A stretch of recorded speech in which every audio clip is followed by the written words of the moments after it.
finally, we have a confirmation from Kenji Tanaka, the VP and Senior General Manager of Sony Imaging Business. During an interview with DP Review, he said, and I quote, "I can confirm that the successor to the A7S II will be coming later this summer.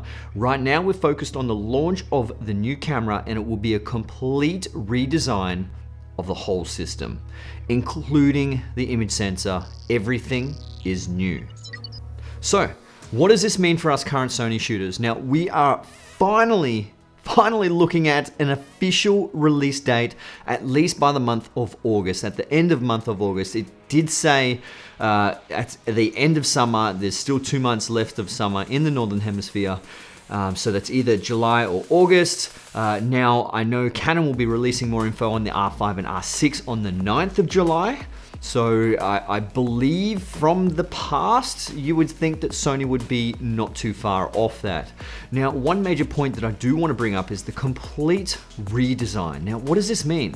Hopefully this means a really nice new layout, potentially a new body shape for the current Alpha lineup. That would be really good because it could really help future-proof this camera, pretty much like the A7S II has been. And the A7S II has been pushed to the limits by many professionals, even as of today. Now, it did have that low 12 megapixel count on that full frame sensor, which made it an absolute game changer for low light capabilities. Just, it really has those large photo sites, which helps gathers more light in, which obviously allows a cleaner image at higher ISOs. So personally, the specs I am after is at least 10-bit 422 and at least 4K 60. Like if it does have 4K 20, whew, that's amazing. Or a dual base ISO, that is really good as well if I could get that. Honestly, that is all I'm happy with the style that I shoot at the moment. But pretty much one of the major things is just the image quality. So I'm after just better image quality with the A7S III as opposed to the A7 III at the moment. And I'm not willing to spend like 10K US on the FX9 to get all those features in a larger body. Now that does bring me to my next point, and that is the FX9. Now, the FX9 was released at the start of this year in 2020. Now, it's a relatively high-end prosumer style camera in their video range. If you haven't heard of the Sony FX9 before, this is what it looks like. It has a full 6K full-frame sensor. It shoots DCI 4K at 60 frames per second at the moment, and it's capable of shooting up to 600 megabits per second. Now, it also has internal ND filters, 15 stops of dynamic range, and honestly, a really average version of digital stabilization through its software, which I saw Gerald Undone did a video of, I think it was a few months back now. It was pathetic. Now, the FX9 also does have that dual base ISO of 100 and 4000. But essentially, if you don't know what a dual base ISO is, essentially, think about it this way. If your camera has, let's say the base ISO is 100, and it has its lowest signal noise ratio, has pretty much no grain in it in the shadows, which is really cool. With a dual base ISO, if let's say at 4000, it is pretty much super clean as well. It's almost like it's back to 100 ISO. That would be a really cool feature to have in the A7S III. Now, the main question is today, this is what I want to talk about. The main question is, will Sony actually cannibalize their FX9 to bring out something very similar or even better in a smaller package?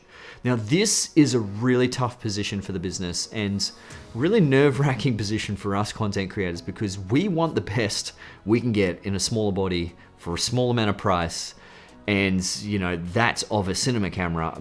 But whether they're going to do that, who knows? Whether they can actually do that in a small body without overheating issues, who knows? Maybe this is why they're going to have a complete redesign, so potentially a bigger body, like the Blackmagic body, or even the Z Cam could potentially be like a nice square, like a red. Who knows? We will soon find out. Will they still call it the A7S III?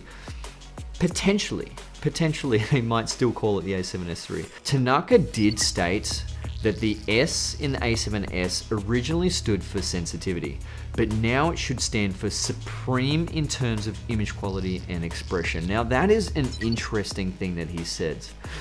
He also goes on to say that he thinks that many professional and high-end users will enjoy the camera. Now, him saying that professionals and high-end creators using this camera is a really, really good sign. But it's kind of a given because the A7S II was, when it was released, it was, you know, like a professional video camera. It was absolutely amazing in such an incredibly small body. So it is a given that the A7S III is going to be actually quite of a high standard. But I guess at the end of the day, the main thing that I think all of us are after is image quality. Now, image quality, not even subjectively, objectively, is much more important than your 8K or 6K footage. I would personally rather high dynamic range at 4K 60 or 120 and just get really smooth roll off on colors, just like cinema cameras have, and obviously through higher dynamic range. Now that is what future-proof is about. You know, frame rates can be beaten all the time, but image quality will last a lot longer in my opinion. Now, Tanaka did also mention that the autofocus will be an important upgrade. He says, and I quote, "Object recognition using AI is very, very important for the future. This is exciting." Now, this will be very interesting to know what Sony have in store for the autofocus and what kind of improvements they're actually going to have, because pretty much at this point in time, they are almost at the top of the league when it comes to autofocus. If anything, they could be better than that dual pixel autofocus through Canon. It is very, very similar. It's really hard to tell the difference between those two. So what exactly are you guys after? I know I do have a fair bit of Sony users on here. Is this something you will actually buy? Now, this is definitely something I am saving for, and I've put a lot of money to the side to actually buy this because I do want to get a little bit better image quality. And like I said, I'm not willing to pay over 10 grand US for the FX9. And I've invested way too much in my Sony glass to go into Blackmagic or your Z-Cam, something like that. Now, Canon has surely having, you know, 8K internal, dual pixel autofocus, 4K 120, C-Log in a small DSLR sized body. This has gotten everyone excited.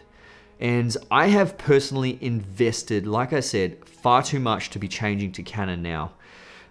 With the lenses, even if I want to try and match footage, it's just going to be so super difficult when it comes to different camera manufacturers. This is a tough situation for all of us, but it's really exciting that even throughout this whole, you know, global pandemic thing, that these companies have still tried to step up their game. Now, like he said, it will be coming in the late summer, so that is extremely exciting for all of us, exciting for the camera industry. Everyone is on the edge of their seat waiting for this camera. I mean, there's been a few people waiting for this camera for a few years now, myself included, definitely. But yeah, I am really excited to see what these next coming weeks or months do. Other than that, my name's Jason Morris, and I'll see you guys in the next one. Let's get it.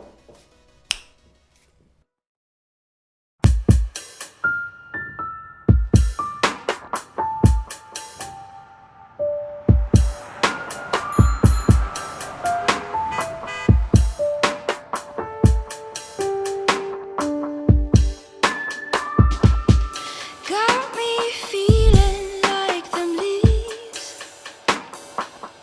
Please hold me down, I need to